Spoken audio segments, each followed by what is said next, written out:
Here we have a Bosch integrated dishwasher, and I'm going to show you how to change the seal. It can be super fiddly. Here it is down here, but with my guidance, hopefully it's something you can do yourself and save yourself a few quid. Let's have a look. First things first, let's get the decorative door out the way. So there'll be a screw top left and top right and a couple in the middle as well, and then the door will lift away and you can just get it out the way. And what we need to do is lower the machine so we can take it out. There's usually two fixings, top left and right. Lower the feet, and there's also one in the middle that you'll need a socket spanner for, like that, to lower the machine. And then what we need to do is pull it out. We will be taking that panel off in a minute by undoing the remaining screws there and there, but we'll get the machine out first. So give it a jiggle and a wiggle and get that out. Be careful of your floor, especially if it's wooden, guys. Just do what you need to do and then get that panel out the way. So now we can get to the bits we need to get to make life a lot easier. You've got the hinge here and it's held on by these two screws. But what you'll also see is a rope that we need to detach to make life easier to get this panel up and out the way. And I'll show you how we do that in a second.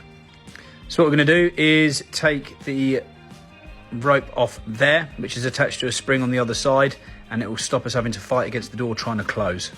So take this side cover off. I'm actually using a T20 screwdriver. It's like a little star screwdriver, so you will need one of these guys. And here is the spring. So what I'm going to do is pull that out like that and stretch it round over the little pulleys, so it will then release the door. You need to do exactly the same on the other side, and make sure you take a picture or take a mental note of which way up this plastic piece is, guys, because when you go to put it back at the end of the job, you're like, oh, what way round was that? So just take a picture so you don't have to remember.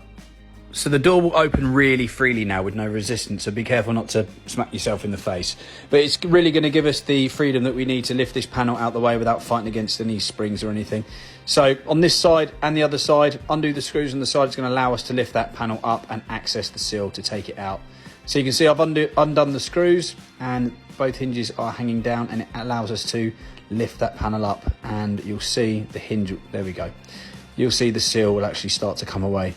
Take pictures, guys. I've done a lot of these. I haven't actually had to take any pictures doing this, but take lots of pictures at every step, because the less you have to remember, the less stressful this is going to be. So lift the panel up and that'll allow the seal to come away from the top. But what we need to do is get this part here out as well. So prise it out with a screwdriver. It can be a bit tricky and a bit stiff. So once you get underneath it, run your screwdriver along the edge like that, and the same the other side. And then we'll pretty much be at the stage where we can lift the panel up and pull the seal out. There we go. It's a bit mucky. So just get that out the way, and what we'll do is we'll get the new one, and it's going to look exactly the same. We just need to sit it in there. But let's give it all a bit of a clean up first whilst we've got the chance. So just get in there and wipe out any crap that's collected at the bottom.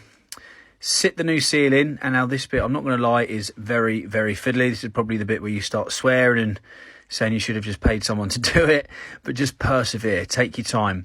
So basically the plastic sides on the new seal need to go in between the door frame and the hinges.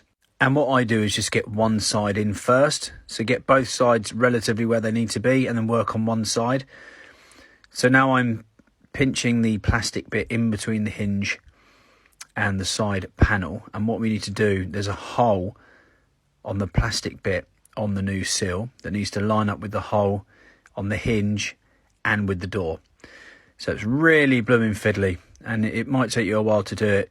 As you can see, I'm struggling a bit there, and I've done a lot of them, but just take your time, persevere, keep referring back to this and referring back to your pictures that you took as you were taking it apart, and just get that screw in. Once you get one in, it really starts to hold together and it becomes a lot easier. So once you've done it on one side, just do exactly the same on the other side and you'll be good to go.